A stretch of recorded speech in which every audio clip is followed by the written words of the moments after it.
The blood-red sunset cast long shadows across the dusty plains as Madeline Winters huddled deeper into the chicken coop, her swollen belly pressing against her knees as she tried to find a position comfortable enough to sleep through another cold Colorado night. 6 months pregnant and widowed for nearly 2, she had nowhere else to go after the banker had seized her small homestead 3 days prior, forcing her to seek shelter among the only living creatures that wouldn't turn her away, a handful of clucking hens belonging to the abandoned Thompson property on the outskirts of Silver Creek. The year was 1878, and life in the Colorado Territory had proven far harsher than the cheerful letters from her late husband James had suggested when he'd first ventured west from Boston 2 years earlier. Their marriage had been brief but happy, cut short by a mining accident that had left Madeline alone, with only the promise of new life growing inside her as consolation for her grief. A sudden noise outside the coop made her freeze. The chickens, previously settled for the night, began to stir nervously. Madeline's heart pounded as the door to the coop swung open, allowing the last rays of dying sunlight to illuminate a tall figure silhouetted in the entrance. "What in God's name?" The man's deep voice carried genuine surprise rather than threat. "Madam, are you all right in there?"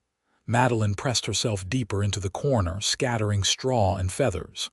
"Please," she whispered, "I'll be gone by morning. I just needed shelter for the night." The man crouched down, allowing her to see his face, weathered but young, perhaps 30, with kind eyes that crinkled with concern beneath the brim of a worn leather hat. His clothes bore the dust of the trail, but there was something gentle in the way he held himself, careful not to frighten her further. "My name's Mitchell Reed," he said softly. "This here's my property. Bought it last week from the bank." He paused, taking in her condition with a glance that held no judgment. "You can't stay in here, madam. Not in your condition." "I have nowhere else," Madeline admitted, her voice breaking despite her efforts to maintain dignity. Mitchell Reed was silent for a long moment, his eyes searching her face. Then he stood, extending a calloused hand toward her. "The house has a proper bed. You'll stay there tonight." "I couldn't possibly. I'll take the barn," he continued, as if she hadn't spoken. "Been sleeping under the stars for 2 weeks getting here from Wyoming. A barn's practically a palace." His smile revealed a small gap between his front teeth, softening his otherwise rugged appearance. Madeline hesitated, then placed her hand in his, allowing him to help her awkwardly to her feet. As she stood, the dim light revealed her fully, her once fine dress now threadbare, her golden hair tied back in a simple braid, her face pale but still beautiful despite the hardship etched upon it. "Thank you, Mr. Reed," she said softly. "Mitchell," he corrected. "Or Mitch." "No need for formalities when you've met in a chicken coop." His attempt at humor drew a small smile from her, the first she'd managed in days. "Madeline Winters," she offered in return. "Maddie to my friends, though I find I have precious few of those remaining in Silver Creek." Mitchell studied her for a moment, his expression unreadable. "Well, Mrs. Winters, let's get you inside before night falls completely. The spring air still carries winter's bite after sundown." The farmhouse was modest but sound, with simple furnishings that spoke of utility rather than comfort. Mitchell lit a lamp and stoked the dying embers in the fireplace until they roared back to life, filling the main room with welcome warmth. "The previous owners left some supplies," he explained, gesturing to the small kitchen area. "Not much, but there's coffee and some preserved goods." "When did you last eat?" Madeline looked away. "Yesterday morning." Mitchell's jaw tightened, but he said nothing, moving to the kitchen area where he efficiently began preparing a simple meal of beans and bacon. The domestic scene struck Madeline as surreal less than an hour ago. She'd been preparing to spend another night alongside chickens, and now this stranger was cooking for her as if it were the most natural thing in the world. "May I ask what brought you to my chicken coop, Mrs. Winters?" Mitchell asked as he worked, his tone conversational rather than prying. Madeline eased herself into a wooden chair by the fire, her body grateful for the support after days of discomfort. "My husband James came west 2 years ago to work the silver mines. We were married just before he left Boston. I joined him 6 months later once he'd established a small homestead." Her hand moved unconsciously to her rounded belly. "He died in a mine collapse 8 months ago. I managed to keep our place until 3 days ago when the bank foreclosed. They said James had taken loans I knew nothing about." Mitchell placed a steaming plate before her. "Eat," he said simply. "The rest can wait." Madeline couldn't remember when food had tasted so good. She ate slowly, savoring each bite, aware of Mitchell moving around the house, bringing in firewood, checking windows, all while giving her space to eat undisturbed. "The bedroom's through there," he said when she'd finished, nodding toward a door off the main room. "I put fresh linens on the bed yesterday, though I wasn't expecting company quite so soon." "Mr. Reed Mitchell, I can't take your bed. Your kindness already exceeds what any stranger could expect." His eyes met hers, direct and honest. "My mother would haunt me till my dying day if I let a pregnant woman sleep anywhere but the best bed available. Besides," he added with a small smile, "I've got business to attend to in the barn. Property comes with 2 horses that need tending." Before she could protest further, he gathered a few items from a trunk, tipped his hat, and headed for the door. "Lock it behind me," he instructed. "I'll be back in the morning with provisions from town." Alone in the sudden quiet of the house, Madeline did as instructed, turning the key in the lock and leaning against the door. Exhaustion washed over her in waves. The bedroom beckoned, and the sight of the clean, simple bed nearly brought her to tears after nights spent on hard ground. As she settled beneath the quilt, Madeline wondered about the cowboy who had shown such unexpected kindness. His manner spoke of good breeding despite his rough exterior, and there was intelligence in those eyes that had assessed her situation so quickly. What had brought him to this remote farmstead? And what would tomorrow bring when he returned? For the first time in months, Madeline fell asleep without fear clutching at her heart. Morning light streamed through the window when Madeline awoke, momentarily disoriented by the unfamiliar surroundings. The events of the previous evening flooded back, and she rose quickly, embarrassed to have slept so late. The house was quiet, but the aroma of fresh coffee drifted from the kitchen. Mitchell sat at the table, a cup of coffee before him, studying papers spread across the wooden surface. He looked up at her approach, standing immediately.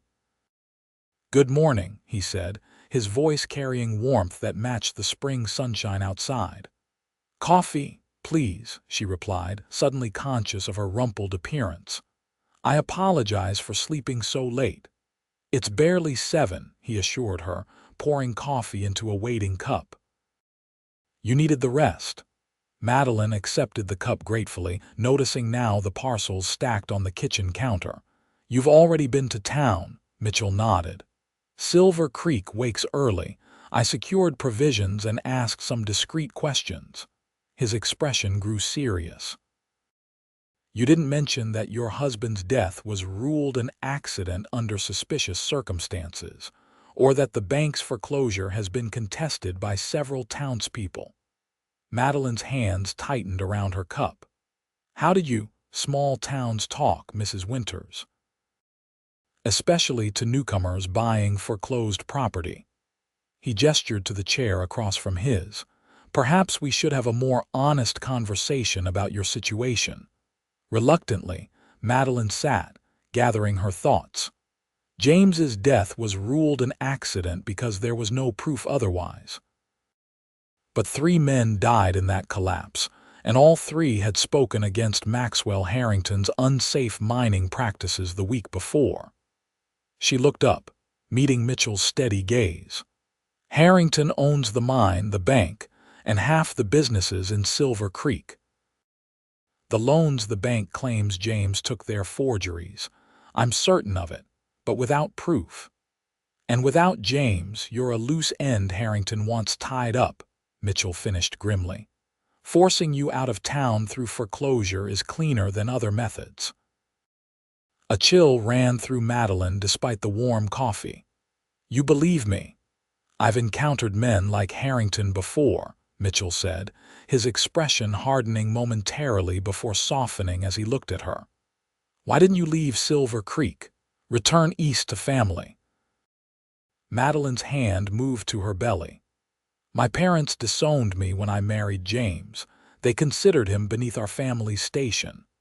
A bitter smile touched her lips. They were Boston aristocracy with more pride than fortune, and James was a schoolteacher with dreams of the West. And now? Her voice faltered. Now this child is all I have left of him. I won't begin its life as a beggar at my parents' door.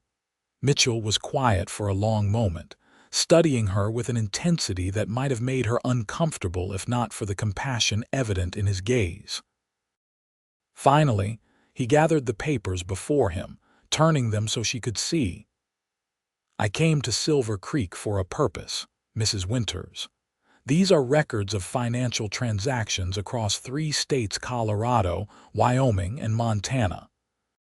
For the past 2 years, I've been tracking a pattern of fraud, extortion, and occasionally murder disguised as accident, all linked to a syndicate that's been systematically taking control of mining towns throughout the territories. Madeline stared at the papers, understanding dawning. You're not really a cowboy, are you? A smile tugged at the corner of Mitchell's mouth. I grew up on a ranch in Texas, so the skills are genuine enough. But for the past 5 years, I've worked for the Pinkerton Detective Agency. I was sent here to investigate Maxwell Harrington and his connection to the syndicate. Hope and fear battled within Madeline's chest. Then you can prove James was murdered, that the loans are forgeries. Given time, yes, but time is something you don't have much of, Mrs. Winters. Mitchell's gaze dropped to her belly. When is your child due? 3 months, perhaps a little less, he nodded, thoughtful. The investigation could take twice that long. Harrington is careful and the syndicate's reach is extensive. His eyes met hers again. I have a proposition for you, Mrs. Winters. One that might solve both our immediate problems. I'm listening, Madeline said cautiously. Marry me. The coffee cup nearly slipped from her fingers. I beg your pardon, Mitchell leaned forward, his expression earnest. A marriage of convenience, nothing more. As my wife, you'd have the protection of my name and this house. Your presence here would reinforce my cover as a simple rancher looking for a fresh start. Meanwhile, I could continue my investigation without raising suspicion. You can't be serious, Madeline whispered, though something in his steady gaze told her he was entirely so. I assure you I am. The arrangement would be temporary. Once Harrington is brought to justice and your property restored, we could quietly annul the marriage. You'd be free to rebuild your life as you see fit. He paused, adding gently, and your child would be born with a roof over its head and food on the table. Madeline stood abruptly, moving to the window where the morning sun illuminated the small farmyard, the chicken coop where she'd sought refuge now looking pitifully inadequate in the daylight. You're asking me to enter into a false marriage, to lie before God and the community. Mitchell remained seated, giving her space. I'm asking you to survive, Mrs. Winters, to protect your child, and yes, to help bring justice to the man responsible for your husband's death. She turned back to face him, studying the man who had offered her shelter and now proposed to give her his name. He was handsome in a rugged way, his dark hair in need of a trim, his jawline strong beneath a day's growth of beard. But it was his eyes that held her attention steady, intelligent, and honest despite the deception he proposed. "Why would you do this for a woman you just met?" she asked finally. "Because it's the right thing to do," he answered simply. "And because in my line of work, I've seen too many people crushed by men like Harrington. This might be my only chance to bring down his entire operation." He stood, approaching her but maintaining a respectful distance. "I won't pretend this arrangement is ideal, Mrs. Winters. But it offers protection for you, legitimacy for your child, and the best chance of justice for your husband." Madeline closed her eyes briefly, weighing her desperate situation against this unexpected proposal. When she opened them again, her decision was made. "If we do this," she said slowly, "there must be clear terms. This is a business arrangement, nothing more." Mitchell nodded, relief evident in his expression. "Absolutely. I'll sleep in the small room off the kitchen. Your privacy will be respected completely. And when your investigation is complete, you'll be free to choose your own path forward," he finished. "Though I hope by then you'll have reclaimed your property and secured your rightful place in Silver Creek." Madeline drew a deep breath. "Then I accept your proposal, Mr. Reed." "Mitchell," he corrected gently. "If we're to be husband and wife, even in name only, perhaps we should use our given names." "Mitchell," she echoed, the name feeling strange yet not unpleasant on her lips. "I suppose you should call me Madeline, then." He smiled, transforming his serious face into something unexpectedly charming. "Well, Madeline, shall we ride to town today and make this official? The sooner we establish our story, the better." And so, less than 24 hours after finding shelter in a chicken coop, Madeline found herself standing before the justice of the peace in Silver Creek, speaking vows to a man she barely knew but whose protection she desperately needed. The ceremony was brief, witnessed only by the justice's wife and the local shopkeeper who happened to be present when they arrived. Mitchell had procured a simple gold band in town, which now rested on Madeline's finger, a strange weight that represented both constraint and freedom. "Congratulations, Mr. Reed," the justice said, pumping Mitchell's hand enthusiastically. "You've got yourself a fine wife, though I must say this is the most whirlwind courtship I've presided over in quite some time." Mitchell smiled easily, slipping his arm around Madeline's waist in a gesture that appeared affectionate but maintained a careful distance. "When you know," he said, the practiced lie flowing smoothly. "We corresponded for months before I came west to claim my bride." The justice's wife eyed Madeline's condition with obvious calculation, but said nothing, her smile fixed and polite. Madeline felt her cheeks warm, understanding the conclusion being drawn that Mitchell had known her in the biblical sense long before any vows were exchanged. It was preferable, she supposed, to the truth. "We should be getting back to the farm," Mitchell said, guiding her toward the door. "My wife needs her rest." Outside on the boardwalk, Silver Creek's Main Street bustled with midday activity. Madeline was acutely aware of curious glances as Mitchell helped her into the wagon he'd purchased that morning.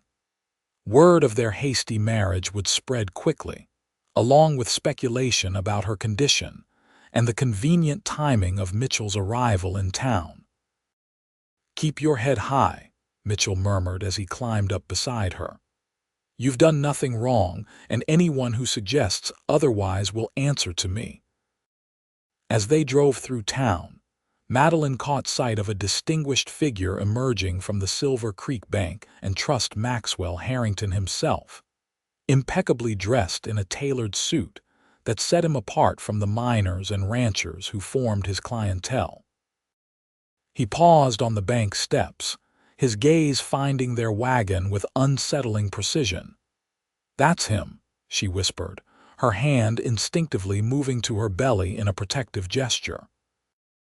Mitchell followed her gaze, his expression revealing nothing as he tipped his hat in Harrington's direction, the picture of a courteous newcomer acknowledging a town elder. Harrington returned the gesture with the practiced smile of a man accustomed to controlling his domain, but Madeline didn't miss the calculating assessment in his eyes as they passed. "He'll investigate you now," she said once they were beyond earshot. "I'm counting on it," Mitchell replied, his voice betraying no concern. "My background will withstand scrutiny." The Pinkerton Agency has constructed a solid history for Mitchell Reed, former Texas rancher seeking a fresh start after selling his family property following his parents' deaths. The ease with which he referenced his false identity reminded Madeline that she had married not just a stranger, but a man whose profession was deception. "And what is your real name?" she asked suddenly. Mitchell glanced at her, surprise flickering across his features before he answered. "Mitchell is my real given name. Reed is not my family name, but the less you know about my true identity, the safer you'll be." The practical wisdom of this couldn't be denied, but it underscored the strangeness of their situation. Madeline fell silent as they left town behind, the wagon jolting over the rutted road that led to what was now their shared home. "I meant what I said about protecting you," Mitchell said after a while, his eyes fixed on the road ahead. "This arrangement may be unconventional, but my commitment to your safety is genuine." Madeline studied his profile, struck by the sincerity in his voice. "I believe you," she said softly, "though I still can't quite comprehend why you would entangle yourself in my troubles." A shadow crossed his face. "Let's just say I understand what it means to lose someone to greed and corruption. Justice isn't always served through official channels." Before she could ask what he meant, the farmhouse came into view, its simple outline somehow more welcoming now that it represented sanctuary rather than intrusion. As Mitchell helped her down from the wagon, his hand strong and steady at her waist, Madeline was struck by the bizarre reality of her situation, married to a Pinkerton detective, carrying another man's child, and embroiled in a dangerous game of deception against one of the most powerful men in the territory. "What happens now?" she asked as they entered the house, the gold band on her finger catching the afternoon light. Mitchell removed his hat, running a hand through dark hair that curled slightly at the nape of his neck. "Now, we become Mr. and Mrs. Reed of Silver Creek. I'll work the farm, make connections in town, gather information. You'll—" He hesitated, clearly uncertain how to define her role. "I'll be the pregnant wife who supposedly waited for her husband to establish a homestead before joining him," Madeline supplied with a wry smile. "A common enough story in these parts." "Yes," Mitchell agreed, returning her smile with a hint of relief. "Though perhaps you might also help me organize what information I gather. Two minds are better than one, and I suspect yours is considerably sharper than most." The compliment, unexpected and seemingly sincere, warmed Madeline despite her resolve to maintain emotional distance. "I was a schoolteacher before I married James," she admitted. "I've always had a head for details." "A teacher?" Mitchell's eyes brightened with genuine interest. "That could be useful. Many of the financial discrepancies I'm tracking require an eye for inconsistencies in numbers and dates." For the first time since James's death, Madeline felt a flicker of purpose beyond mere survival. "I would welcome the mental engagement," she said. "These past months have been—" She trailed off, unable to articulate the crushing loneliness of grief compounded by fear and uncertainty. "I understand," Mitchell said quietly, and something in his tone suggested he truly might. He cleared his throat, changing the subject with obvious intent to lighten the mood. "Now, As your lawfully wedded husband of approximately 2 hours, may I suggest we celebrate with a proper meal? The previous owners left a serviceable vegetable garden that could use harvesting. The domestic normality of the suggestion struck Madeline as both comical and comforting after the extraordinary events of the day. "That sounds lovely," she agreed, moving toward the kitchen with new purpose. "Though I should warn you, my cooking skills are decidedly Eastern. I'm still mastering the art of preparing meals over an open hearth." "Fortunately," Mitchell replied, following her, "my skills are decidedly Western. Between us, we might manage to avoid starvation." And so began their unusual partnership, built on necessity, and sealed with vows neither had expected to speak that morning. As they worked side by side preparing a simple meal, Madeline found herself studying Mitchell read her husband in name only, and wondering what twist of fate had brought this particular man to her chicken coop on that particular evening. The days that followed fell into a rhythm that might have seemed ordinary to any observer unaware of the circumstances behind their hasty marriage. Mitchell rose before dawn to tend the animals and work the small farm, while Madeline managed the household, her growing pregnancy limiting her more strenuous activities, but not her determination to contribute. True to his word, Mitchell maintained a respectful distance, sleeping in the small room off the kitchen and always announcing his presence before entering spaces where Madeline might desire privacy. Yet despite these careful boundaries, a tentative friendship began to form as they shared meals and conversation, working together to maintain the fiction of their marriage while Mitchell gathered information about Harrington's operations. A week after their wedding, Mitchell returned from town with supplies and news that Maxwell Harrington had made inquiries about the new residents of the old Thompson property. "He's suspicious," Mitchell reported as they sat at the kitchen table, papers spread between them documenting financial transactions Mitchell had gleaned from careful conversations at the saloon and general store.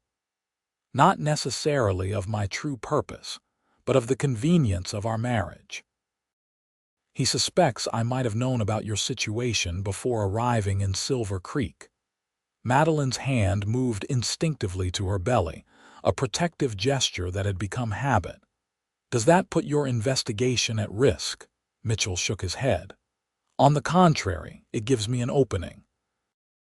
Harrington approached me today, ostensibly to welcome me to town.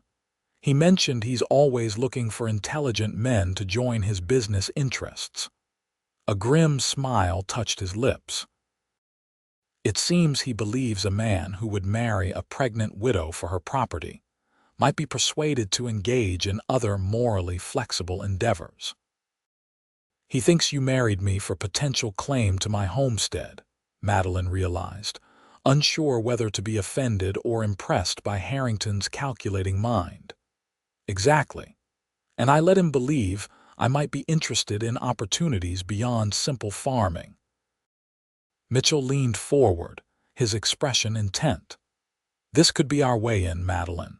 If Harrington believes he can corrupt me, he might reveal information about his operation that would otherwise remain hidden." The plan was logical but dangerous, and Madeline couldn't suppress a shiver of apprehension. "Be careful," she said softly. "Harrington didn't become powerful by being careless or trusting." Something in her tone made Mitchell look up sharply, his eyes searching her face. "I will," he promised, reaching across the table to briefly cover her hand with the first deliberate touch he had initiated since helping her from the wagon after their wedding. The contact was brief but reassuring, his hand warm and solid against hers.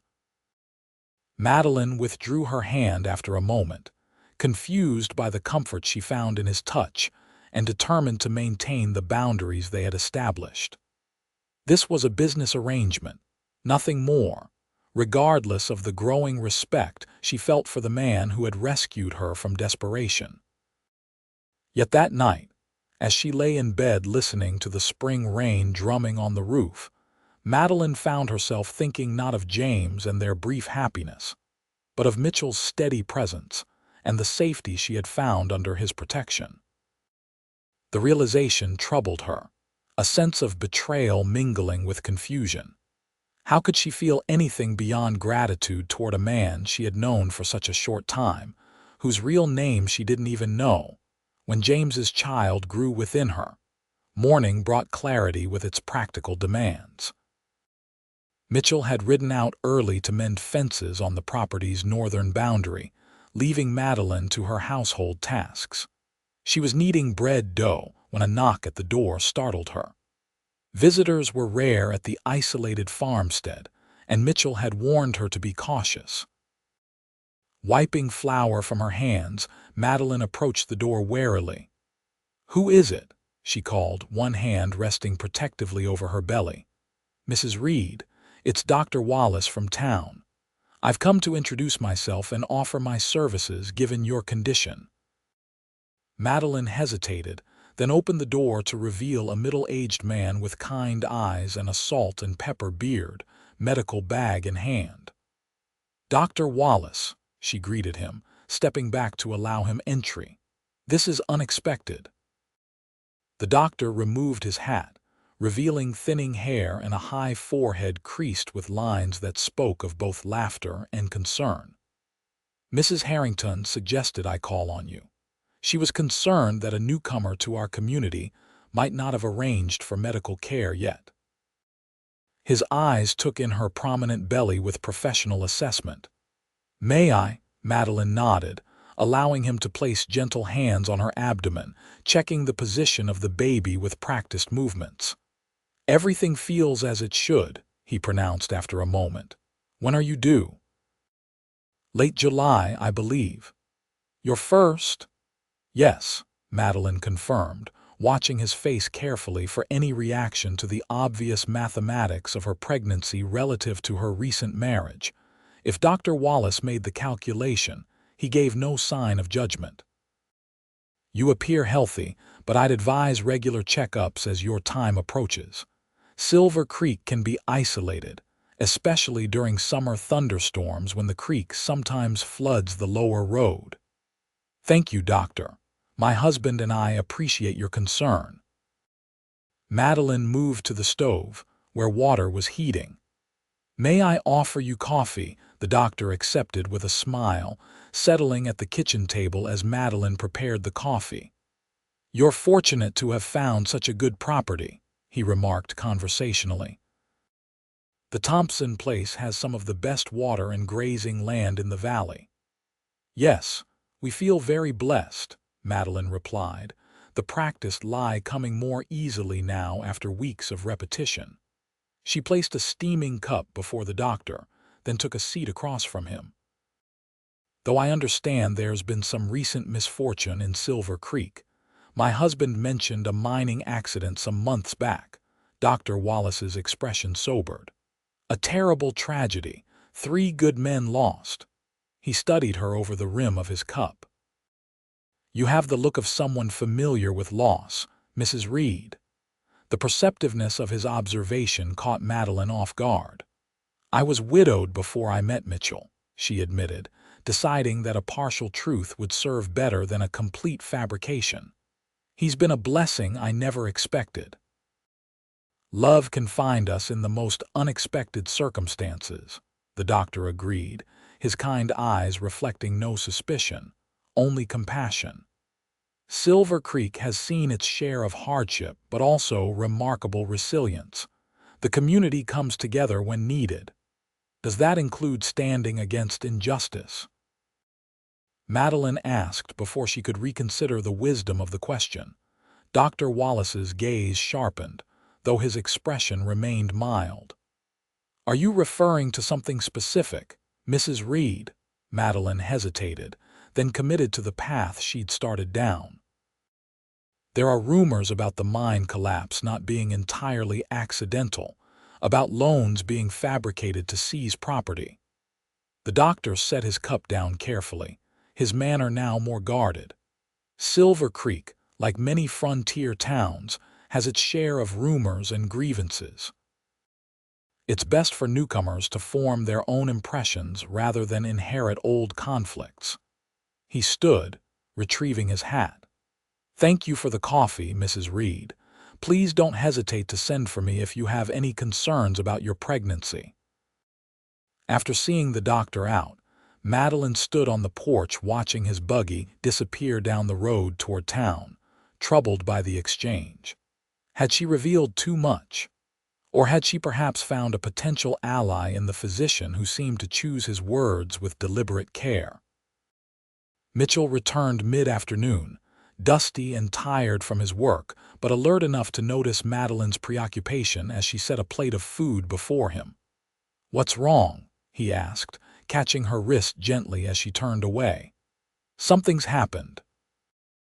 Madeline hesitated, then related Dr. Wallace's visit and their conversation. Mitchell listened intently, his expression growing thoughtful rather than alarmed. "Wallace could be valuable," he said finally. "As the town doctor, he would have examined the miners' bodies after the collapse. If there was evidence of foul play, he might have seen it." He released her wrist, his touch lingering briefly. "You were right to sound him out, though we'll need to be careful. Harrington's reach is extensive." The doctor mentioned Mrs. Harrington sent him, Madeline added, returning to her seat across from Mitchell. "I didn't realize Harrington was married." "Recently," Mitchell confirmed. "Margaret Harrington is his second wife, 20 years his junior and reportedly quite beautiful. They married 6 months ago after a brief courtship. She's known for her charitable interests in town." "How does a man like Harrington attract a wife interested in charity?" Madeline wondered aloud. Mitchell's mouth quirked in a wry smile. "Money is a powerful attractant, and by all accounts, Mrs. Harrington came from modest circumstances in Denver. Her charity work might be genuine, or it might be the expected role of a wealthy man's wife. Or perhaps she doesn't know the true nature of her husband's business," Madeline suggested, remembering her own ignorance of the loans James had supposedly taken. "Perhaps," Mitchell agreed, though his tone suggested skepticism. "In any case, her interest in your welfare, however indirect, bears watching." He studied Madeline across the table, his expression softening. "How are you feeling?" The doctor mentioned no concerns. The genuine care in his voice touched Madeline unexpectedly. "I'm well," she assured him. "The baby is active and growing as it should." Mitchell nodded, a shadow of something indefinable passing across his features. "Good, that's good." He returned his attention to his meal, but Madeline caught him glancing at her several times, his eyes lingering on her rounded belly with an expression that seemed almost wistful. That evening, as had become their custom, they sat before the fire reviewing Mitchell's notes on Harrington's business dealings. The puzzle was complex, legitimate mining operations intertwined with questionable loans, property acquisitions that followed suspicious accidents, and partnerships with businesses across multiple territories. "There's a pattern," Madeline said, studying the map where Mitchell had marked Harrington's known holdings. "Look, every property acquisition follows a death or foreclosure, and each one is strategically located near transportation routes or water access." Mitchell leaned closer to follow her reasoning, his shoulder brushing hers as they bent over the map. "You're right," he murmured, his breath warm against her cheek. "He's creating a network, not just accumulating random properties." The proximity sent an unexpected flutter through Madeline's chest, one that had nothing to do with the baby's movements. She straightened, putting a few inches of distance between them, disturbed by her body's betrayal. Mitchell seemed not to notice, his attention fixed on the pattern she had identified. "This could be the key," he said excitedly. "If we can prove these acquisitions are the result of deliberate criminal activity rather than opportunistic business deals, We can bring down the entire operation." "But proof is what we lack," Madeline reminded him, regaining her composure. "Suspicion isn't enough to convict a man like Harrington. No, but it's enough to know where to look next." Mitchell gathered the papers, his enthusiasm undimmed. "You have a brilliant mind, Madeline. I might have missed this pattern without your perspective." The praise warmed her despite her determination to maintain emotional distance. "Two minds are better than one," she echoed his earlier sentiment, earning a smile that transformed his serious face into something almost boyishly charming. "Indeed they are," he agreed, his eyes lingering on hers a moment longer than necessary before he turned away to secure the documents in their hiding place beneath a loose floorboard. As May turned to June, the small farm flourished under Mitchell's care. The vegetable garden expanded, chickens multiplied, and the 2 horses in the barn were joined by a milk cow Mitchell purchased in town. To all appearances, the Reeds were settling into the rhythms of frontier life, a young couple preparing for the arrival of their first child. Yet beneath this domestic facade, their investigation continued. Mitchell's careful cultivation of Harrington's interest had borne fruit, an invitation to join the businessman for drinks at the Silver Creek Saloon, followed by a tour of the mining operation. Each encounter provided pieces of information that Mitchell and Madeline analyzed together, slowly building a case against the man who had orchestrated James's death and attempted to drive Madeline from her home. Their partnership deepened with each passing day, evolving from cautious alliance to genuine friendship. Mitchell's respect for Madeline's intelligence was evident in the way he sought her counsel, while his consideration for her physical comfort as her pregnancy advanced touched her in ways she hadn't expected. For her part, Madeline found herself increasingly drawn to the complexity beneath Mitchell's calm exterior, glimpses of humor, flashes of righteous anger when discussing injustice, and moments of unexpected tenderness that revealed a depth of character beyond his professional facade. Yet both maintained the careful boundaries they had established, Mitchell sleeping in his separate room, Madeline guarding her heart against feelings that could only complicate their arrangement. This was temporary, she reminded herself daily. Once Harrington was brought to justice, once her property was restored, they would go their separate ways as agreed. June brought sweltering heat to the Colorado Valley, making Madeline's advancing pregnancy increasingly uncomfortable. Her body felt unwieldy, her back ached constantly, and sleep became elusive as the baby grew more active, particularly at night. Mitchell noticed her fatigue one morning as she prepared breakfast, moving more slowly than usual, dark circles shadowing her eyes. Without comment, he took the spatula from her hand, guiding her gently to a chair.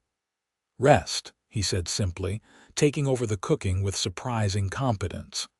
"You were pacing the floor at midnight. I heard you through the wall." Madeline sighed, too tired to protest the role reversal. "Your child has decided night is the perfect time for gymnastics," she said without thinking, then froze as she realized her mistake. I know what you mean," Mitchell said quietly, his back to her as he tended the stove. "It's all right, Madeline. Sometimes the fiction becomes easier than constantly remembering the truth." The understanding in his voice eased her embarrassment. "Thank you," she said softly, "for everything. I don't know what would have happened if you hadn't found me that night." Mitchell turned, spatula in hand, his expression serious. "You would have survived," he said with quiet conviction. "You're stronger than you realize, Madeline Winters Reed." The use of both her names, past and present, struck her as oddly intimate, an acknowledgement of the complex reality they inhabited together. Before she could respond, a knock at the door broke the moment. Mitchell's hand moved instinctively to the revolver he kept holstered at his hip when working around the farm. "Stay here," he instructed, moving cautiously to the window before relaxing slightly. "It's Dr. Wallace." The doctor's visit was brief but enlightening. After checking Madeline's condition and pronouncing both mother and baby healthy, he lingered over the coffee Mitchell offered, his manner suggesting he had more on his mind than a routine medical call. "I've been thinking about our conversation last month, Mrs. Reid," he said finally, his voice low despite the fact that they were alone in the house. "About rumors and old conflicts." Mitchell and Madeline exchanged a quick glance, alert to the potential significance of the doctor's words. "Some rumors have more substance than others," Wallace continued carefully, "and some conflicts aren't as old as they might appear." He reached into his coat pocket, withdrawing a small notebook which he placed on the table. "Medical records are confidential, of course. But sometimes a physician has a moral duty that transcends professional discretion." Mitchell picked up the notebook, opening it to find detailed notes on the injuries sustained by James Winters and the other miners killed in the collapse. "These injuries," he said after scanning several pages, "they're inconsistent with a simple cave-in." Dr. Wallace nodded grimly. "The trauma patterns suggest an explosion preceded the collapse, not uncommon in mining accidents Except that section of the mine wasn't being blasted that day," Madeline finished, her voice steady despite the pain of having her suspicions confirmed. "No, it wasn't," the doctor agreed. "I noted these discrepancies in my official report, but the mining inspector appointed by and generously compensated by Maxwell Harrington dismissed my concerns. The deaths were ruled accidental, case closed." Mitchell studied the doctor intently. "Why show us this now?" "It's been nearly 10 months since the collapse." Wallace's expression hardened. "Because last week, another miner died in circumstances that struck me as eerily familiar, and because Mrs. Harrington came to my office 2 days ago with injuries inconsistent with her claim of having fallen downstairs. Harrington beats his wife." Madeline's hand moved instinctively to her throat, horror evident in her voice. "I can't make that accusation officially," Wallace replied carefully. "But I've treated enough injuries in my career to recognize the difference between an accident and deliberate harm." Mitchell closed the notebook, his expression grim. "This helps build our case, Doctor, but it's still not enough to bring Harrington down legally." "I'm aware," Wallace acknowledged. "But I thought perhaps, given your particular interest in these matters, you might know how to use this information effectively." He stood, retrieving his hat. "I should return to town, patients to see." After the doctor departed, Mitchell and Madeline sat in silence, the notebook between them containing confirmation of what they had suspected but evidence still insufficient for legal action. "We're getting closer," Mitchell said finally. "But we need more financial records linking Harrington directly to the fabricated loans, witnesses willing to testify about threats or intimidation. And we need it soon," Madeline added, her hand resting on her belly where the baby shifted restlessly. "This child will arrive in a matter of weeks. I want it born into a world where its father's murderer has faced justice." Mitchell reached across the table, covering her hand with his own. "We'll find what we need," he promised, his eyes holding hers with unwavering resolve.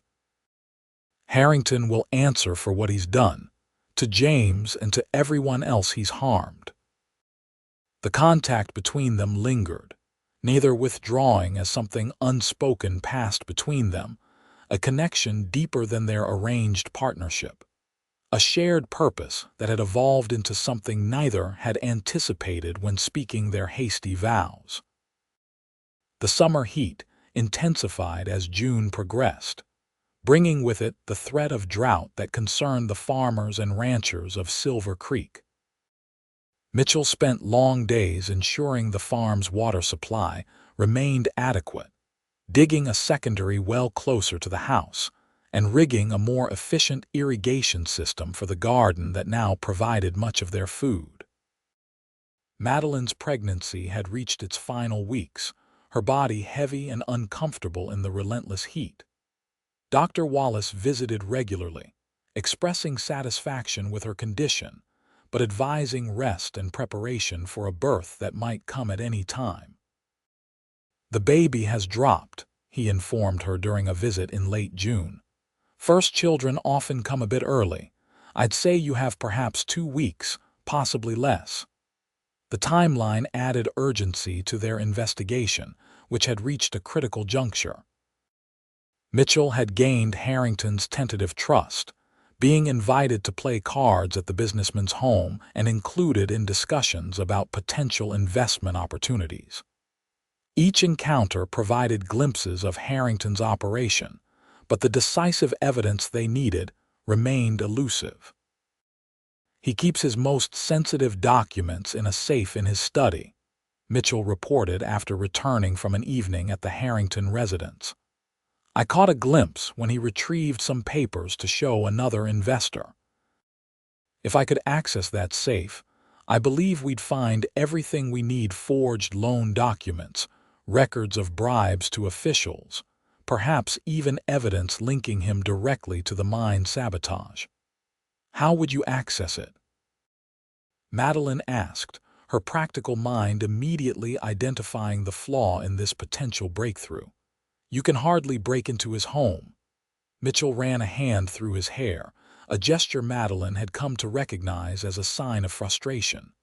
"No, but there might be another way. Mrs. Harrington is hosting a social gathering next week to celebrate Independence Day. All of Silver Creek's prominent citizens are invited, including the new rancher and his wife." Madeline's hand moved to her belly. "Mitchell, I can hardly attend a social gathering in my condition. I can barely walk across the room without discomfort." "I know," he acknowledged, his expression softening with concern. "I wouldn't suggest it if there were any alternative, but this may be our only opportunity. The house will be full of guests, attention diverted. If you could create a distraction, perhaps a moment of illness that draws concern, I might have the few minutes needed to access the study." The plan was risky, but not without merit. Madeline considered it carefully, weighing her physical limitations against the opportunity to finally secure justice for James. "Very well," she agreed finally, "but you must promise to be quick. I doubt I can maintain a convincing distraction for long in my condition." Mitchell's relief was evident, though concern still shadowed his eyes. "Thank you," he said simply. Once this is over, we'll proceed as agreed," Madeline interrupted, unwilling to hear him restate the terms of their arrangement. The reminder that their partnership had an end point had become increasingly painful as her feelings for Mitchell evolved from gratitude to something deeper and more complex. If Mitchell noticed her abrupt tone, he gave no sign, turning the conversation to practical preparations for the upcoming social event. Yet later that evening, Madeline caught him watching her with an expression she couldn't quite interpret, something beyond concern or professional regard, something that made her heart beat a little faster despite her determination to guard against such reactions. The 4th of July dawned bright and hot, the sky a searing blue without a cloud in sight. Madeline dressed carefully in her best maternity dress, a modest blue cotton that Mitchell had purchased in town when her other clothing became too snug. The garment was simple but well made, its fullness accommodating her advanced pregnancy with as much grace as possible under the circumstances. Mitchell appeared in the doorway of her bedroom as she attempted to arrange her hair, his own appearance transformed by a clean-shaven face and formal attire that emphasized his natural good looks. For a moment, Madeline allowed herself to imagine that they were truly what they pretended to be, husband and wife preparing to attend a social gathering, expecting their first child, their future stretching before them filled with shared joys and challenges. The fantasy was sweet but dangerous. Madeline pushed it aside, focusing on the practical reality of the evening ahead. "You look very handsome," she said, keeping her tone light as she struggled with a particularly stubborn hairpin. Mitchell stepped into the room, his approach reflected in her mirror. "May I?" he asked, gesturing to her hair. Surprised, Madeline nodded, watching as his large hands deftly secured the wayward strands. "Where did you learn to style a woman's hair?" she asked, curiosity overcoming her usual reserve. A sad smile touched his lips. "I had a younger sister. Our mother died when we were children, and I often helped Elizabeth prepare for church or school." It was the first personal detail Mitchell had shared about his life before becoming a Pinkerton detective, and the significance wasn't lost on Madeline. "Had?" she prompted gently. Mitchell's hands stilled for a moment before resuming their work. "Elizabeth died of typhoid fever when she was 16. I was 22, already working as a deputy marshal in Texas." "I'm sorry," Madeline said softly, meeting his eyes in the mirror. "You were close. Very." He secured the final pin, his hands lingering briefly on her shoulders. "She would have liked you." Elizabeth valued courage and intelligence above all other qualities. The compliment warmed Madeline, as did this glimpse into Mitchell's past. "Thank you for telling me about her," she said, turning to face him, "and for helping with my hair." They stood close, closer than their usual careful distance, Mitchell's hand still resting lightly on her shoulders. Something shifted in his expression, a softening of the professional mask he typically maintained, revealing a vulnerability that caught at Madeline's heart. "Madeline," he began, his voice low and uncertain. "When this is over," a sharp knock at the front door interrupted whatever he had been about to say. Mitchell's hands dropped from her shoulders as he stepped back, the moment broken. "That will be the buggy I hired from the livery," he said, his tone once again composed and practical. "Are you ready?" Madeline nodded, gathering her shawl and small handbag, pushing aside the disappointment that welled unexpectedly in her chest. Tonight was about justice for James, not indulging in confusing feelings for the man who had given her his name but not his heart. The Harrington residence stood on a hill overlooking Silver Creek, its grand facade and manicured grounds a stark contrast to the modest homes and businesses of the mining town below. Lanterns illuminated the garden where tables had been arranged for the celebration. The warm evening air filled with music from a small ensemble and the murmur of conversation from Silver Creek's elite. Maxwell Harrington greeted them at the entrance, every inch the gracious host in his tailored evening wear. "Mr. Reid, Mrs. Reid," he welcomed them with practiced charm. "How delightful that you could join us, especially given Mrs. Reid's advanced condition." "We wouldn't have missed it," Mitchell replied smoothly, his arm supporting Madeline as they navigated the steps. "My wife has been eager to meet more of the community before our blessed event arrives." Harrington's smile didn't reach his eyes as they assessed Madeline's pregnant form. "Indeed. Margaret will be particularly pleased to meet you, Mrs. Reid. She has quite an interest in the welfare of expectant mothers." As if summoned by her name, Margaret Harrington appeared at her husband's side, a striking woman in her early 20s with auburn hair and delicate features, currently arranged in a welcoming smile. Despite her evident beauty, Madeline couldn't help noticing the careful application of powder along her jawline, not quite concealing what might have been a fading bruise. "Mrs. Reid," Margaret greeted her warmly. "I'm so glad you were able to attend.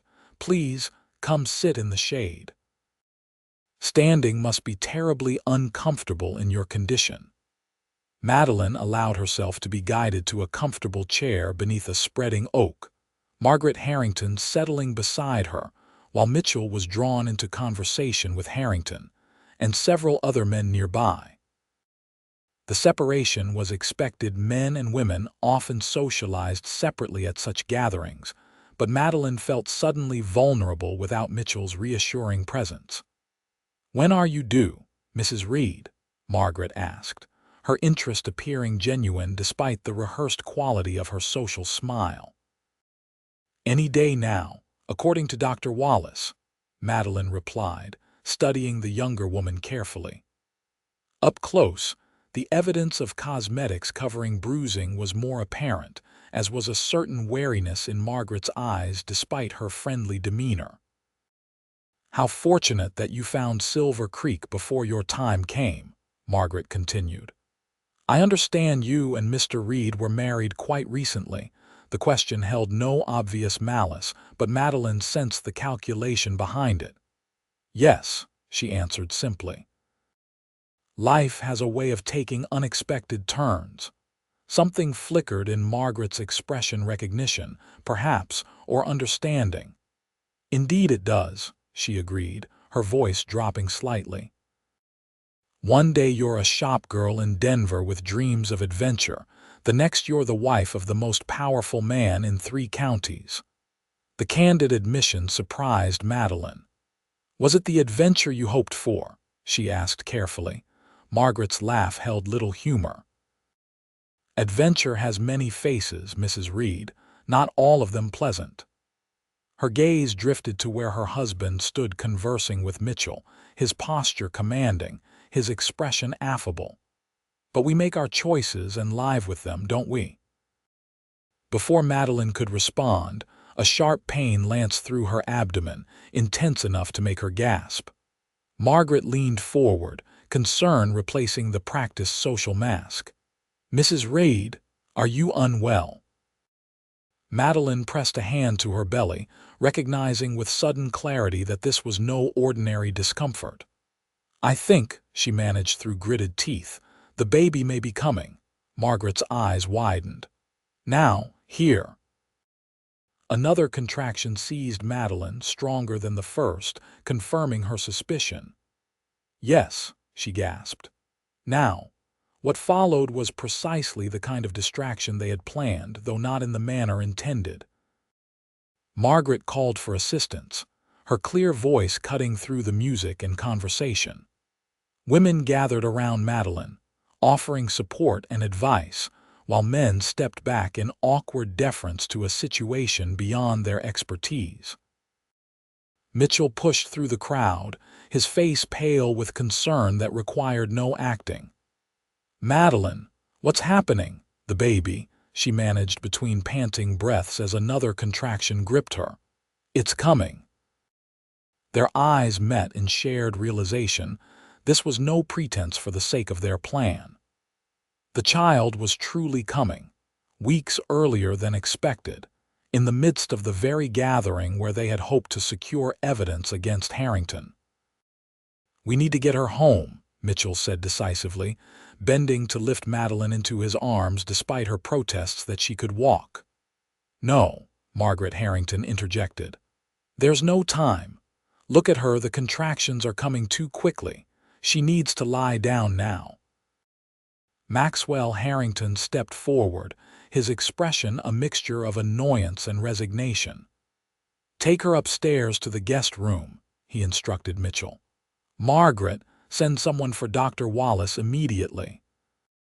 As Mitchell carried her up the grand staircase, Madeline clung to his neck, whispering urgently between contractions. "The safe you need to—" "Forget the safe," Mitchell interrupted, his voice tight with genuine worry. "You and the baby are what matter now." "But James Justice—" Another contraction cut off her words, this one so intense that tears sprang to her eyes. Mitchell's arms tightened around her. There will be other opportunities, he insisted as they reached the upstairs hallway. Right now, I need you to focus on bringing this child safely into the world. The guest room was spacious and well appointed, with a large bed that Mitchell gently laid her upon. Margaret Harrington followed with several other women, shooing Mitchell toward the door despite his reluctance to leave Madeline's side. "This is women's business now, Mr. Reed," one of the older women told him firmly. "Wait downstairs like a proper husband." As the door closed behind him, Madeline caught a final glimpse of Mitchell's face, concern etched in every line, but also a flash of something that might have been tenderness or even love before he was ushered from the room. The next hours passed in a blur of pain and effort.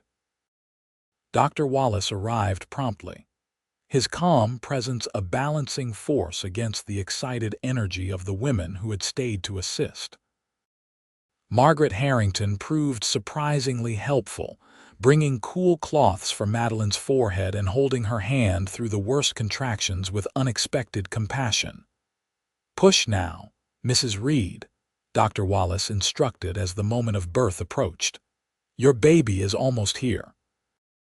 With a final, tremendous effort, Madeline felt the child slip from her body, the relief immediate and overwhelming. A thin cry filled the room, the sound piercing her exhaustion with pure joy. "A healthy girl," the doctor announced, quickly cleaning and wrapping the infant before placing her in Madeline's arms. "Small but strong."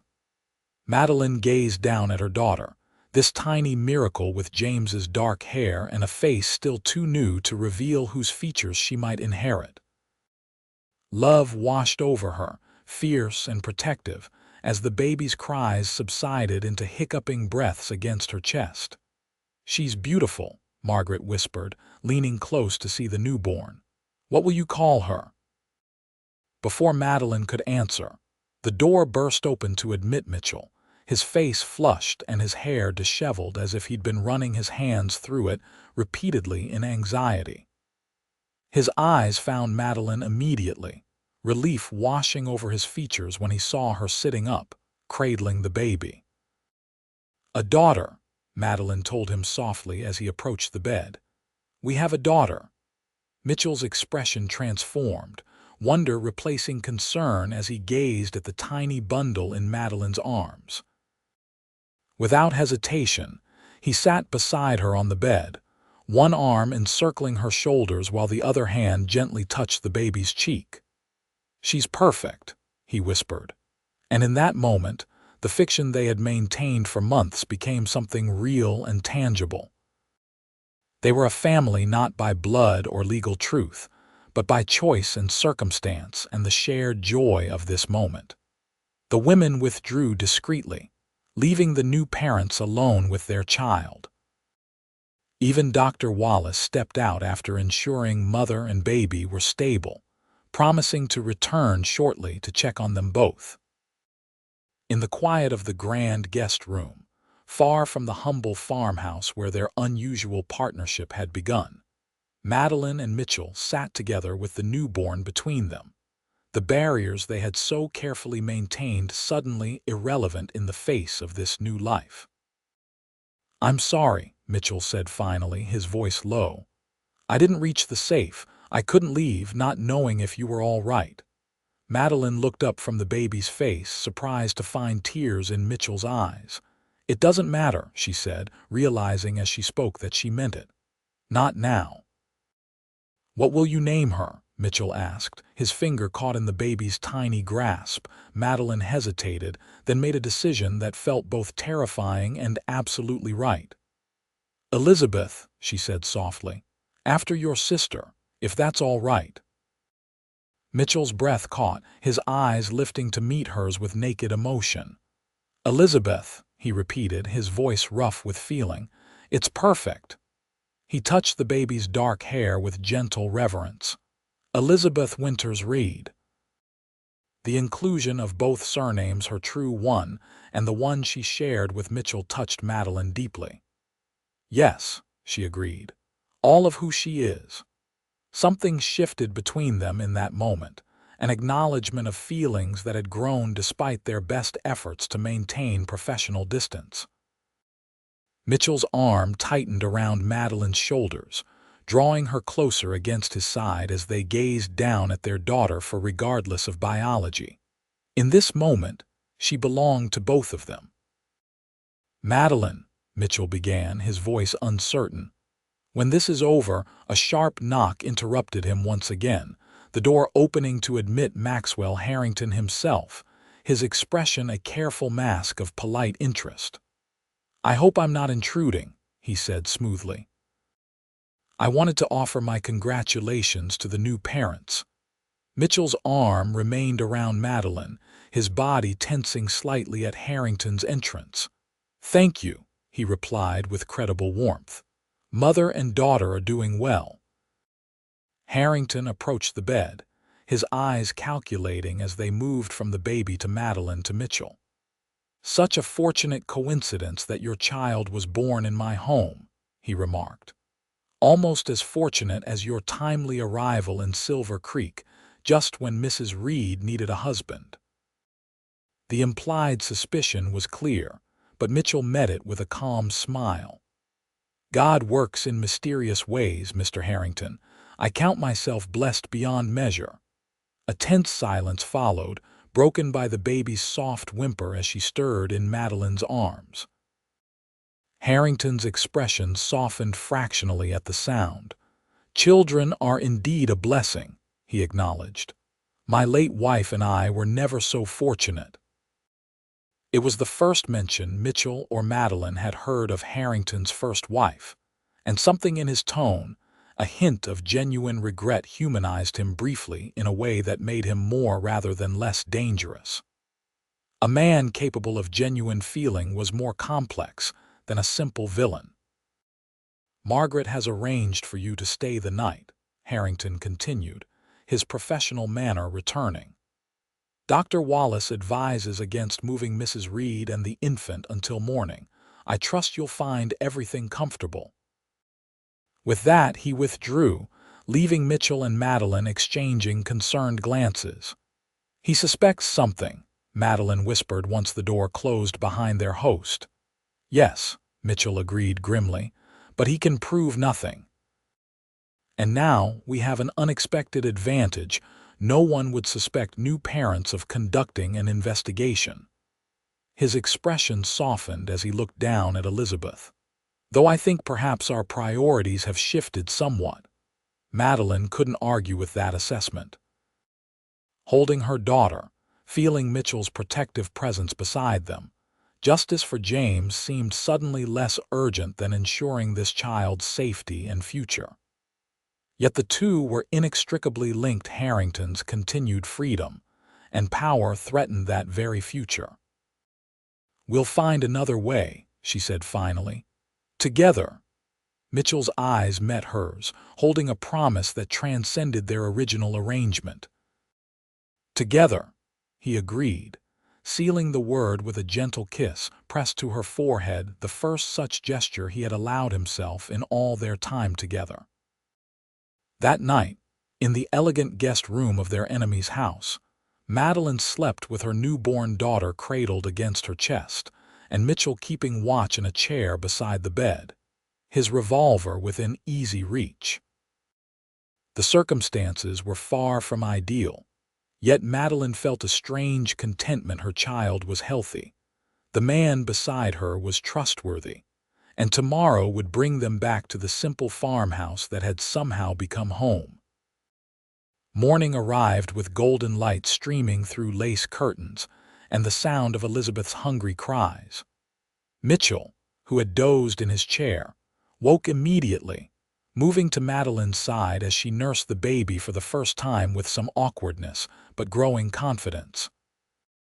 "Dr. Wallace will be here soon to check you both before we leave," Mitchell told her, his voice low and intimate in the early morning quiet. "The buggy is already arranged." Madeline nodded, her attention divided between the nursing infant and the man who watched them both with undisguised tenderness. "Mitchell," she began hesitantly, Last night, before Harrington interrupted, a knock at the door cut off her words. Mitchell's expression flickered with frustration at the second interruption of what was clearly an important conversation, but he moved to answer the door, revealing not Dr. Wallace but Margaret Harrington, carrying a tray of breakfast. "Good morning," Margaret greeted them, setting the tray on a small table. "I thought you might be hungry, especially if you're nursing." Her gaze moved to the baby with genuine warmth. "She's beautiful. Have you named her?" "Elizabeth," Madeline replied, adjusting her clothing as the baby finished nursing. "After Mitchell's sister." Margaret smiled, approaching to get a better look at the infant. "A lovely name." She hesitated, then added in a lower voice, "Mr. Harrington has gone to the mine for the morning. He won't return until afternoon." The information was delivered casually, but with clear intent. Mitchell and Madeline exchanged a quick glance, uncertain how to interpret this apparent confidence. "Mrs. Harrington," Mitchell began carefully, "is there something you wish to tell us?" Margaret straightened, smoothing her skirts with hands that trembled slightly. "I know who you really are, Mr. Reed, or should I say, Agent Reed of the Pinkerton Detective Agency." Mitchell's hand moved instinctively toward his revolver, but Margaret raised a hand to stop him. "I'm not your enemy," she said quickly. "Quite the opposite." "How did you know?" Madeline asked, cradling Elizabeth protectively closer. "Because I'm the one who requested Pinkerton intervention in the first place," Margaret replied, her voice barely above a whisper. "Under my maiden name, Margaret Collins. I worked as a bookkeeper in Denver before my marriage. I saw financial documents that suggested a pattern of fraud and possibly worse across several territories, all connected to Maxwell Harrington." Mitchell studied her with narrowed eyes. "So you married him to gather evidence, put yourself deliberately in harm's way." A bitter smile twisted Margaret's lips. "I married him because he was charming and wealthy and I was naive. I discovered the truth about his business practices only after the wedding. By then, it was too late to simply leave." Her hand moved unconsciously to her jaw, where the faint shadow of a bruise remained visible despite careful cosmetics. "Maxwell does not tolerate disloyalty. Why tell us now?" Madeline asked, instinctively trusting the younger woman despite the shocking revelation. "Because your child deserves to grow up in a world where men like my husband can't destroy lives with impunity," Margaret answered simply. "And because I have something you need." From the pocket of her morning dress, she withdrew a small key. "This opens the bottom drawer of the desk in Maxwell's study. Inside, you'll find a false bottom concealing documents that prove everything: the forged loans, the bribes to officials, even correspondence regarding the mine accident that killed James Winters and the others." Mitchell accepted the key, his expression grave. "This is a tremendous risk for you, Mrs. Harrington." "Margaret, please," she corrected with a sad smile. "And yes, it is, but some risks are worth taking." She moved toward the door, pausing with her hand on the knob. "Dr. Wallace will be here within the hour. The study is at the end of the hall to the left. No one will disturb you until then." After she departed, Mitchell and Madeline sat in stunned silence for a moment, the key gleaming in Mitchell's palm.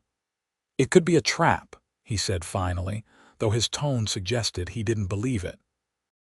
"I don't think so," Madeline replied, shifting Elizabeth to her shoulder. The bruises were real enough, and there was truth in her eyes. Mitchell nodded slowly. "I'll go now while the house is quiet. You and Elizabeth stay here." He strapped on his revolver, then hesitated.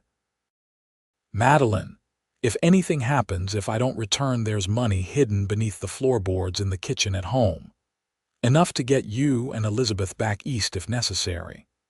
The thought of Mitchell not returning, of facing life without him, struck Madeline with unexpected force. "Be careful," she whispered, reaching for his hand. "We need you to come back to us." Mitchell's fingers tightened around hers.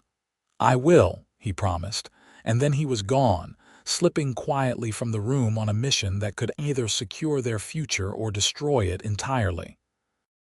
The minutes of his absence stretched endlessly, each small sound in the grand house making Madeline's heart race with fear that Harrington had returned early or that Margaret's information had been false. Elizabeth slept peacefully, unaware of the danger or the importance of this moment to her future. When the door finally opened, Madeline nearly cried out with relief at the sight of Mitchell, his expression triumphant as he closed and locked the door behind him. In his hand he carried a leather portfolio bulging with papers. "We have everything," he said, his voice tight with excitement. "Loan documents with clearly forged signatures, including James's. Records of payments to the mining inspector who ruled the collapse accidental. Even correspondence with a man hired to set explosives in the mine, timed to ensure maximum casualties among the miners who had spoken against Harrington's practices." Madeline closed her eyes briefly, the confirmation of her suspicions bringing both vindication and renewed grief for James and the others who had died. "What happens now?" "I need to get these documents to the nearest federal marshal in Denver," Mitchell replied, securing the portfolio inside his coat. "With this evidence, we can bring charges not just for fraud but for multiple counts of murder. And Margaret, what will happen to her when Harrington is arrested?" Mitchell's expression sobered. "She'll be protected as a key witness. The Pinkerton agency will ensure her safety." He sat beside Madeline on the bed, gently touching Elizabeth's dark hair. "As for you and Elizabeth, once this is over, once Harrington is behind bars and your property restored," for the third time, he was interrupted before completing the thought that seemed so difficult to express.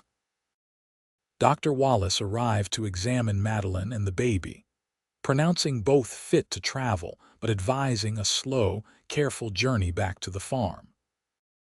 By mid-morning they were settled in the buggy, Elizabeth wrapped snugly in a blanket Margaret had insisted they take, the incriminating portfolio secured beneath Mitchell's coat.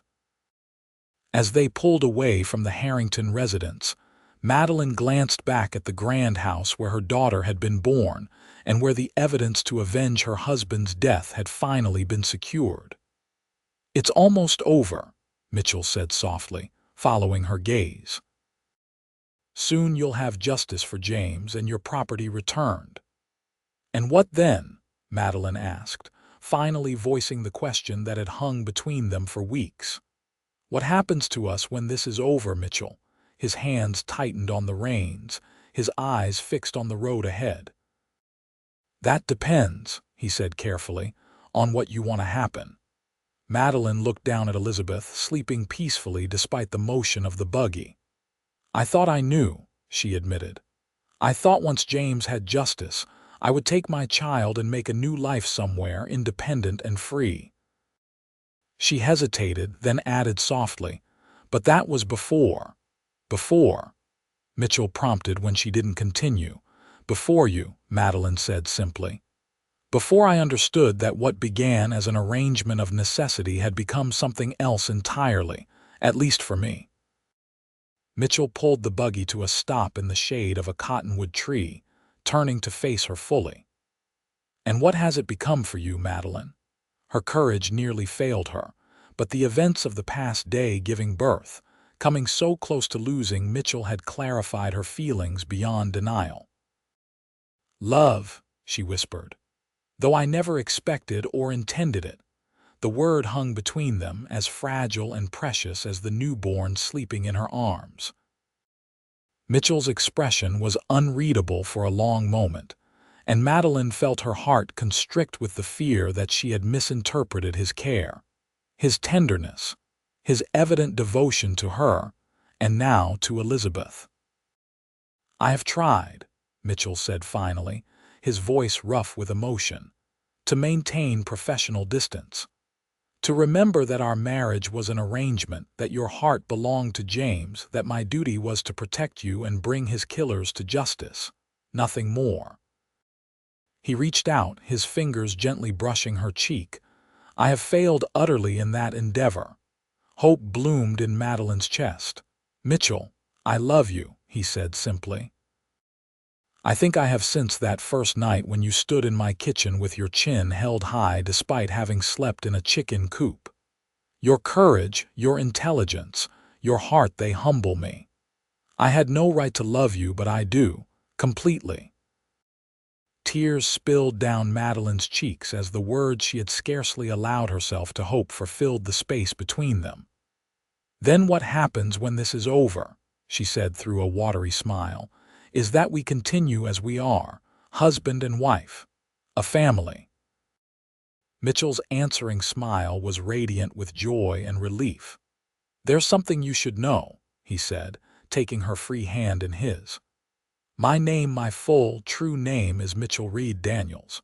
I was born in Austin, Texas, to ranchers who taught me that honor and justice matter more than easy profit. When Elizabeth died, I left ranching to become a lawman, determined to protect others from suffering similar losses. His thumb traced gentle circles on the back of her hand. I tell you this because I want no secrets between us. If we are to be truly married, truly partners, you deserve to know the man behind the badge. Mitchell Reed Daniels, Madeline repeated softly. It suits you, though I've grown rather fond of Mitchell Reed. As have I, he admitted with a small smile. Perhaps we'll keep it simple, start fresh. His expression grew serious again. Are you certain about this, Madeline, about us? Your grief for James is still new, and now with Elizabeth's birth. I will always love James, Madeline interrupted gently. He will always be Elizabeth's father, but my heart has room for new love too. Love that grew slowly, day by day, as you showed me not just protection but respect, partnership, and kindness. She shifted Elizabeth carefully so she could reach up and touch Mitchell's face. I choose this. I choose you. Mitchell turned his head to press a kiss into her palm, his eyes never leaving hers. Then, with infinite gentleness, he leaned forward and brushed his lips against hers, their first true kiss, sweet and tender and full of promise. When they parted, both smiling despite the tears in their eyes, Elizabeth stirred between them, her tiny face scrunching as she woke. Mitchell laughed softly, touching her cheek with a finger she immediately tried to grasp. We should get you both home, he said, his voice warm with a new intimacy. You need rest, and I need to make arrangements to get these documents to Denver as soon as possible. Home. The word held new meaning now, not just the farmhouse that had been her refuge, but the place where their family would grow and thrive together. Madeline settled back against the seat, Elizabeth cradled in her arms as Mitchell guided the buggy back onto the road toward Silver Creek. The journey to justice took less time than they had anticipated. Mitchell dispatched the evidence to Denver that same day via a trusted Pinkerton colleague who happened to be passing through Silver Creek. Within a week, a federal marshal arrived with a warrant for Maxwell Harrington's arrest on multiple charges of fraud, extortion, bribery, and murder. The arrest caused a sensation in Silver Creek. Some citizens expressed shock and disbelief, but many others, particularly the miners and those who had lost property to suspicious foreclosures, received the news with grim satisfaction. Margaret Harrington testified against her husband, her precise financial knowledge proving invaluable to the prosecution's case. Protected by the Pinkerton agency as promised, she eventually relocated to San Francisco, where her bookkeeping skills secured her respectable employment and a fresh start. For Madeline, the arrest brought closure but also new beginnings. With Harrington in custody awaiting trial, the bank quickly moved to restore her property, eager to distance itself from its former owner's criminal activities. Mitchell assisted her in selling the homestead, the proceeds providing additional security for their future on the farm that had become their true home. As summer turned to fall, Elizabeth grew from a tiny newborn to a thriving infant with James's dark hair and eyes that were beginning to show hints of Madeline's blue. She was a happy baby, quick to smile and clearly adored by both her mother and the man who, while not her biological father, loved her with a devotion that transcended blood ties. On a crisp October morning, with Elizabeth securely bundled against the autumn chill, Mitchell and Madeline rode into Silver Creek for a purpose that had nothing to do with investigations or justice. The small church was quiet, only Dr. Wallace and his wife present as witnesses when Mitchell and Madeline stood before the minister to renew their vows, this time with full hearts and complete honesty. I, Mitchell Reed Daniels, take you, Madeline Winters, to be my lawfully wedded wife. Mitchell spoke clearly, his eyes never leaving hers as he slipped a new ring onto her finger, not the simple band acquired hastily for their first ceremony, but a delicate gold circle set with a small sapphire that matched her eyes. To have and to hold from this day forward, for better, for worse, for richer, for poorer, in sickness and in health, to love and to cherish, till death do us part. Madeline repeated the vows with equal conviction, her heart full as she gazed at the man who had found her in a chicken coop and given her not just shelter but a future filled with love. Elizabeth, cradled in Dr. Wallace's wife's arms, cooed happily as if offering her own blessing to the union. That evening, as they sat before the fire in their farmhouse, Elizabeth sleeping peacefully in the cradle Mitchell had crafted with his own hands, Madeline rested her head against her husband's shoulder, contentment washing over her like a warm tide.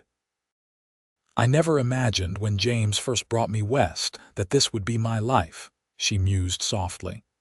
Widow, mother, wife again, all in the space of a year. Mitchell's arm tightened around her. Life rarely follows the paths we imagine, he agreed. Sometimes the detours lead us to places more beautiful than any we could have planned. Madeline smiled, thinking of the chicken coop where their story had begun. Even when those detours begin in the most unlikely places, Mitchell chuckled, pressing a kiss to her hair. Especially then. Outside, the first snow of the season began to fall, dusting the farm with white that gleamed silver in the moonlight. Inside, the fire crackled warmly, illuminating the family that had been formed not by conventional means but by courage, compassion, and love that had grown from the most desperate of circumstances into something enduring and true. Madeline Winters Reed Daniels, once a desperate widow sleeping in a chicken coop, now gazed at her husband and daughter with a heart so full it seemed impossible it had ever known the emptiness of grief. The past would always be part of her, James's memory honored, his daughter a living testament to their brief love, but the future stretched before her rich with promise and joy. And it had all begun with a cowboy who gave her his house, his name, and finally, his heart.